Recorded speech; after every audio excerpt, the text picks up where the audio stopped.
¿Qué tal? Bienvenidos nuevamente a este estudio diario. Como siempre, todas las mañanas leemos un capítulo diario de la palabra de Dios en el programa de Reavivados por su palabra. Gracias por seguirnos.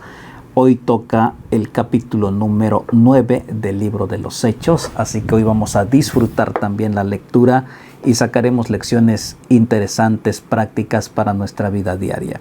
Muy bien, dice el capítulo 9, bueno, vamos a orar y vamos a pedir la bendición de Dios. Padre nuestro que estás en el cielo, gracias por el estudio de tu palabra, gracias porque nos hace el privilegio de comentar y también de poder tener ese contacto con tu palabra. Bendícenos, guárdanos en tu amor en Jesús. Amén. Número 9 dice: Saulo, respirando aún amenazas y muerte contra los discípulos del Señor, vino al sumo sacerdote. La expresión respirando amenazas, es decir, el aliento de que él tenía era matar, era encarcelar, perseguir a los cristianos. Respiraba odio hacia los cristianos, hacia los discípulos de Cristo, y entonces fue a consultar al sumo sacerdote.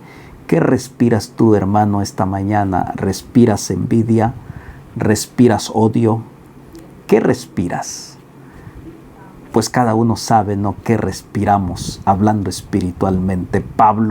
Saulo respiraba venganza, y entonces dice: le pidió cartas para las sinagogas de Damasco a fin de que si hallase algunos hombres o mujeres de este camino, lo trajesen preso a Jerusalén.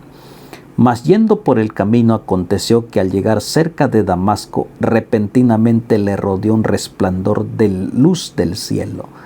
Él iba entrando a Damasco, donde habían muchos cristianos, muchos discípulos de Cristo, pero él se encargó. Antes de llegar allá, le rodeó una luz.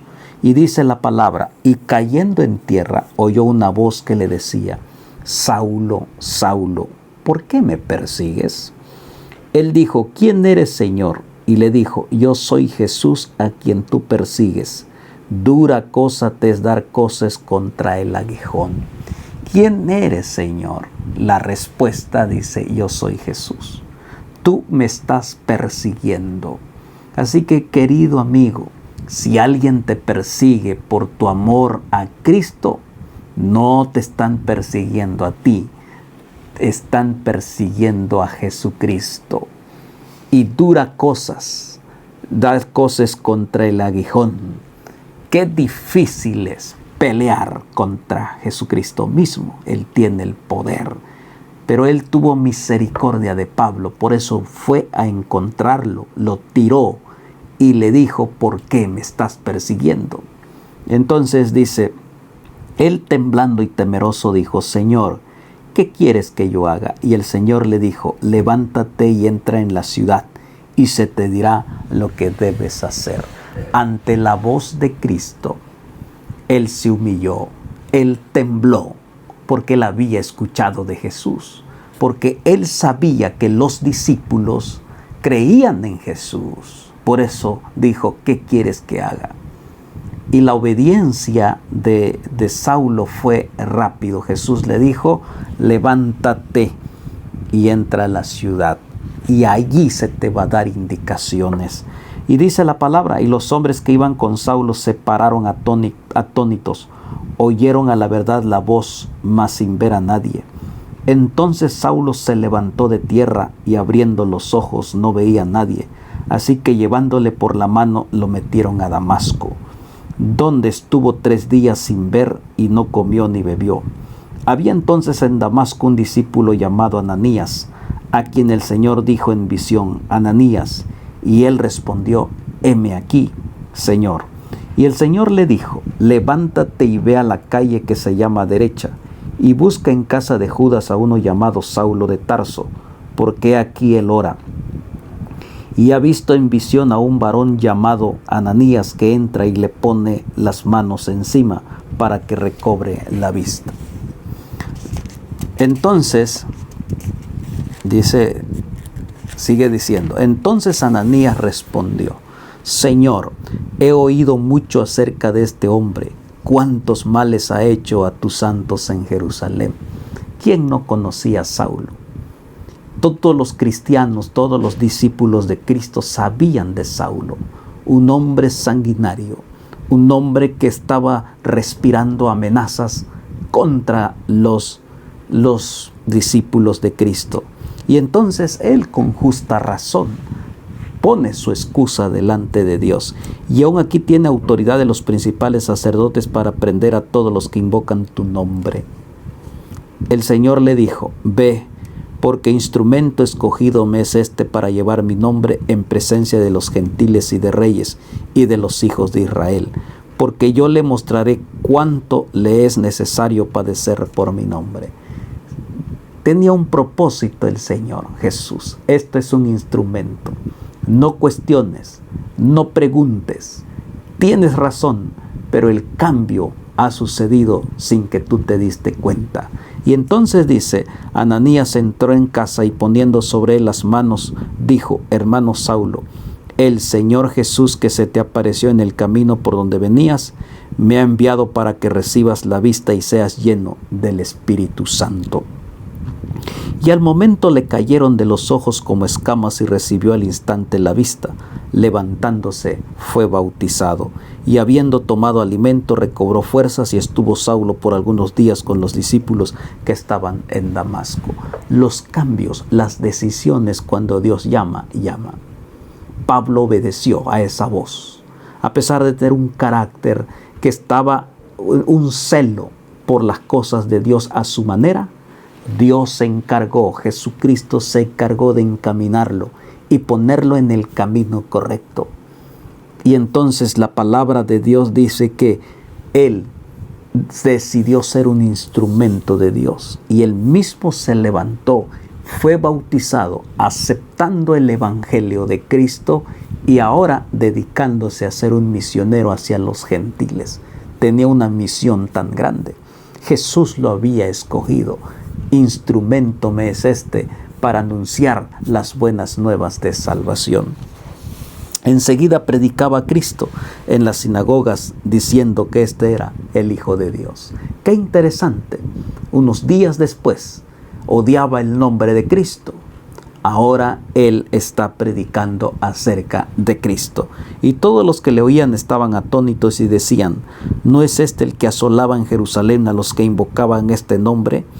Y a eso vino acá, para llevar los prisioneros a los principales sacerdotes. Estaban impresionados. Los cambios que Dios hace en una persona impresionan. Y entonces dice, pero Saulo mucho más se esforzaba y confundía a los discípulos que moraban en Damasco, demostrando que Jesús era el Cristo. Pasado muchos días, los judíos resolvieron en consejo matarle. Pero sus acechanzas llegaron a conocimiento de Saulo, y ellos guardaban las puertas de día y de noche para matarle.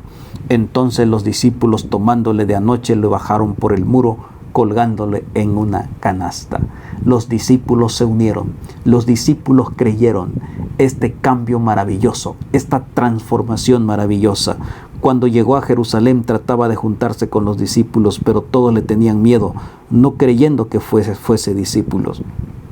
Entonces Bernabé, tomándolo, lo trajo a los apóstoles y les contó cómo Saulo había visto en el camino al Señor, el cual le había hablado, y cómo en Damasco había hablado valerosamente en el nombre de Jesús. Y estaba con ellos en Jerusalén, entraba y salía, y hablaba denodadamente en el nombre del Señor, y disputaba con los griegos, pero estos procuraban matarle. Cuando supieron esto, los hermanos lo llevaron hasta Cesarea y lo enviaron a Tarso.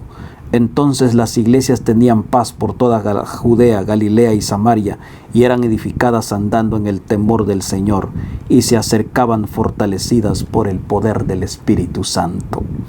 Aconteció que Pedro, visitando a todos, vino también a los santos que habitaban en Lidia, y allí halló a uno que se llamaba Eneas, que hacía 8 años que estaba en cama, pues era paralítico. Y le dijo Pedro, Eneas, Jesucristo te sana, levántate y haz tu cama. Y enseguida se levantó.